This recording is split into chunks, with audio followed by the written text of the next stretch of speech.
Hello class 7. I hope you are doing great and continuing with your studies simultaneously.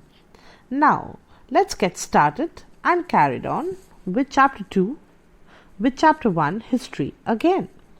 Now till now we have seen that we are actually tracing the changes of history through 1000 years. So the period is between 700 to 1750. It is not a very short period that we can evaluate in a short period of time. The changes that has happened gradually, we need to understand them. In seeing so, we have seen from the very beginning that how the Arab geographers started drawing the map. It was Al-Idrisi.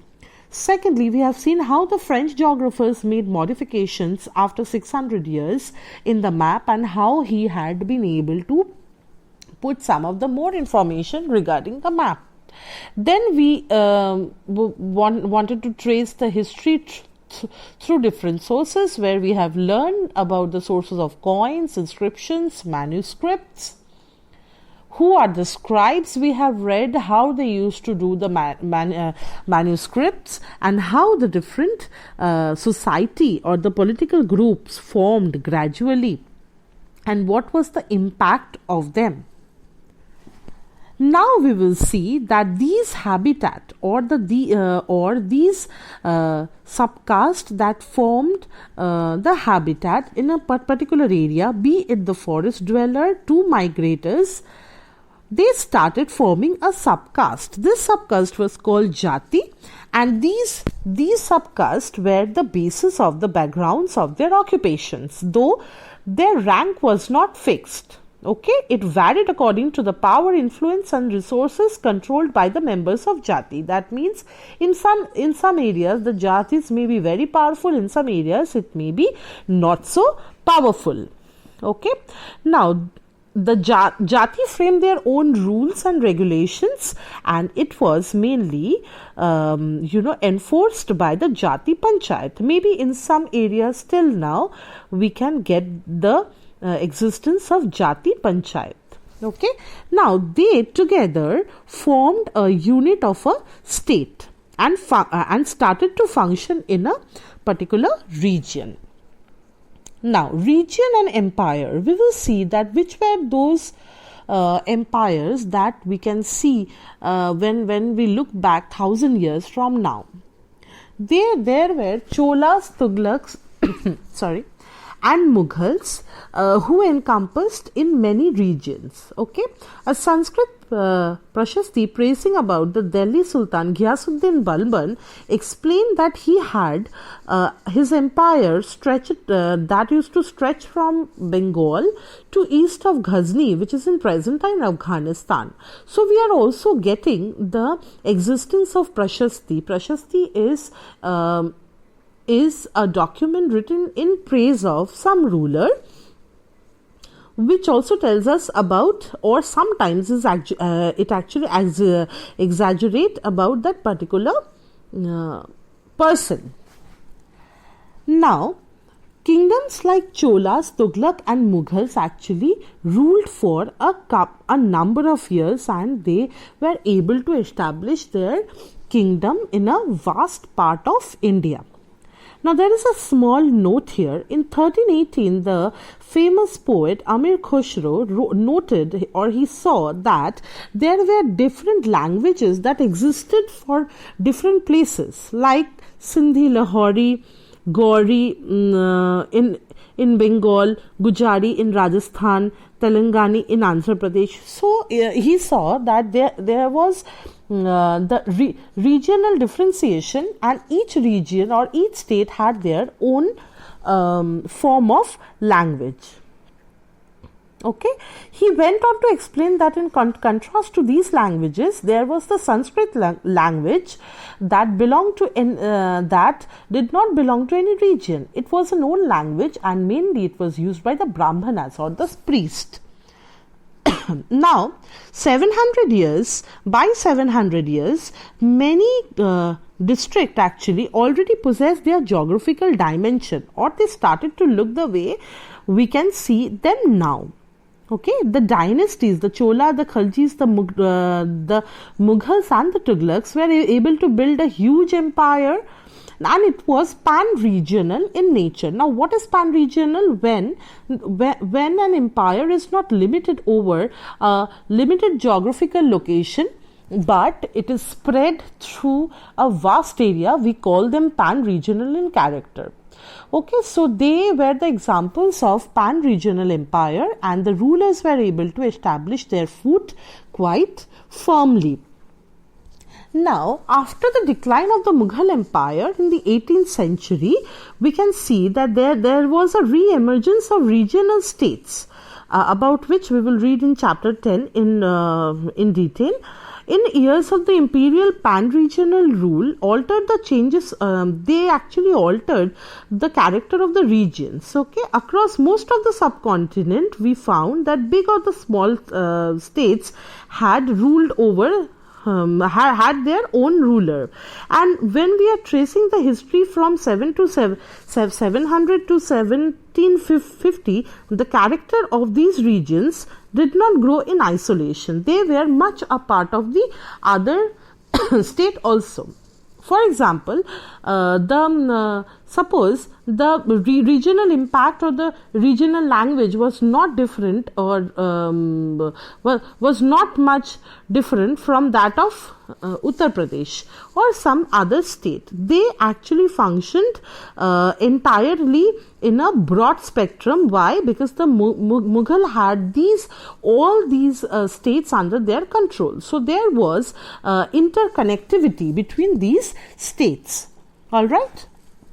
Now, coming to old and new religion, and it is very obvious that when we are tracing the history of 1000 years, there will be numerous facts and details about the religion. Majorly, we can see that people believe in people used to believe in the divinity, and it was sometimes personal, and in most of the times it was collective. That means, suppose a whole society used to believe in one god, or used to worship, or in other way it was a little personal also.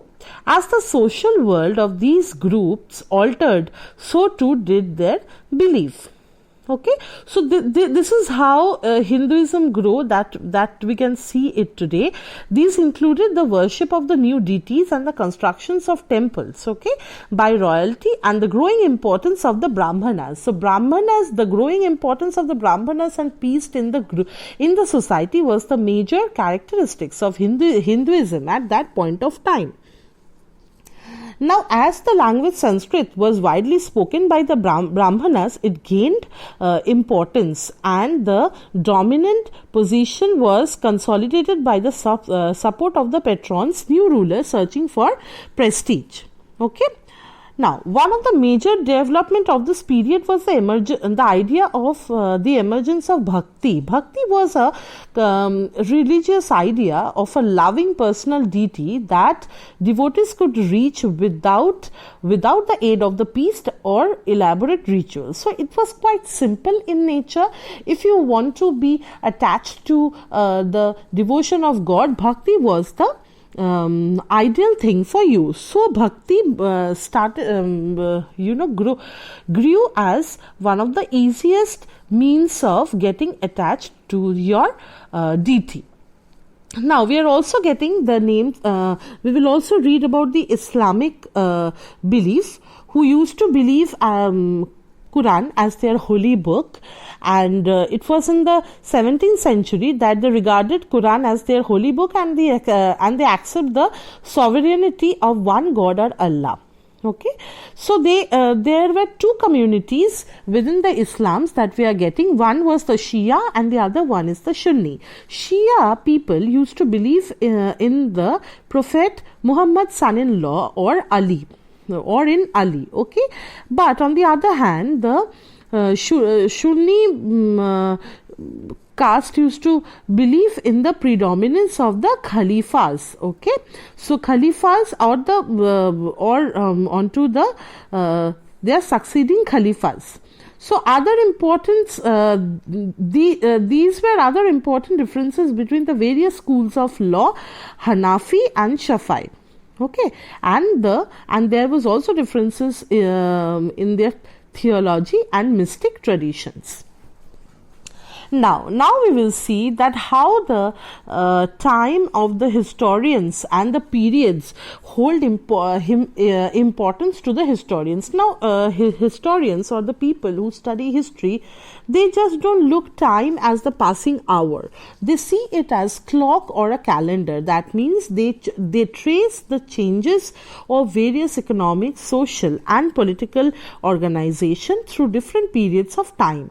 And the study of time is made somewhat easier by dividing the past into different segments. Now we can easily understand that in the middle of the 19th century, British historians, one of the British historians have divided India into three periods: Hindu, Muslim and British. So Hindu they are calling the ancient period, Muslim majorly the medieval, and the British the modern period. The division was based on the idea of that the religion of ruler was the only important historical change. Okay, and in the course of time, such a division also ignored the rich diversity of the continent. So here they have seen that majorly there was a change in the regional belief, religious belief of the people, majorly in this three different periods. So they have classified it under broader category. Now most historians follow this periodization today. How? Most of them look to the economical and social factors or characteristics of the different period. The historians have also seen that a wide range of early societies of hunter-gatherers, early farmers and people who used to go from one town to the other, the early empire and the kingdoms, and we used to call them that they belong to the ancient period.